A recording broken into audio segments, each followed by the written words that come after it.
जामशोरे में peoples party के अगवान ऐं सरवरी जमात के पेशवा मखदूम जलीलुज़्ज़मान की गिरफ्तारी खिलाफ एहतजाजी मुज़ाहिरो कयो वियो। सरवरी जमात हैदराबाद डिवीज़न के अगवाननि गुलाम नबी समे, अयाज़ विग्यो, शौकत काका ऐं ॿियनि जी अगवाणी में टोटल पेट्रोल पंप खां जामशोरो डिस्ट्रिक्ट प्रेस क्लब ताईं हथनि में बैनर खणी एहतजाजी रैली कढी मुज़ाहिरो कयो वियो। उन मौके ते अगवाननि अवामी आवाज़ टीवी सां ॻाल्हाईंदे चयो त मखदूम जलीलुज़्ज़मान जी ने मथां 2002 जे कूड़े केस हेठि गिरफ़्तारी ऐं किरदार कशी मखदूम ख़ानदान जे सियासी साख खे नुक़सान पहुचाइण जी नाकाम कोशिश आहे, जंहिंजी सख़्त लफ़्ज़नि में मज़म्मत कजे थी। साईं मखदूम जलीलुज़्ज़मान उर्फ़ मारूफ़ मखदूम अबीउल्लाह खे 2002 जे केस में नेब बिना कंहिं लेटर नोटिस के ज़रिए रस्ते तां वेंदे गिरफ़्तार किया है। असीं इन शदीद मज़म्मत कयूं था। मखदूम जलीलुज़्ज़मान के जल्द आज़ाद किया वञे।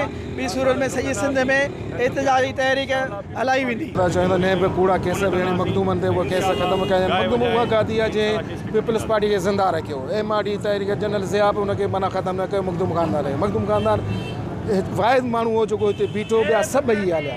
सो अॼु इन केस ते असीं थोरी भॼींदासीं। सर्विस जमायत ते आहियूं ऐं असांखे मखदूम आज़ाद खे कूड़ा केस ख़त्म कया वञनि। उन्हनि चयो त 2002 जो पुराणो ऐं कूड़ो केस ॿीहर खोले मखदूम ख़ानदान खिलाफ़ इंतकामी कार्रवाई कई पई वञे ऐं पीपल्स पार्टी छॾण लाइ प्रेशर विधो पियो वञे, पर मखदूम ख़ानदान कॾहिं बि नाहे झुकियो। उन्हनि मुतालबो कयो त मखदूम जलीलुज़्ज़मान मथां कूड़ो केस ख़त्म करे खेसि आज़ाद कयो वञे।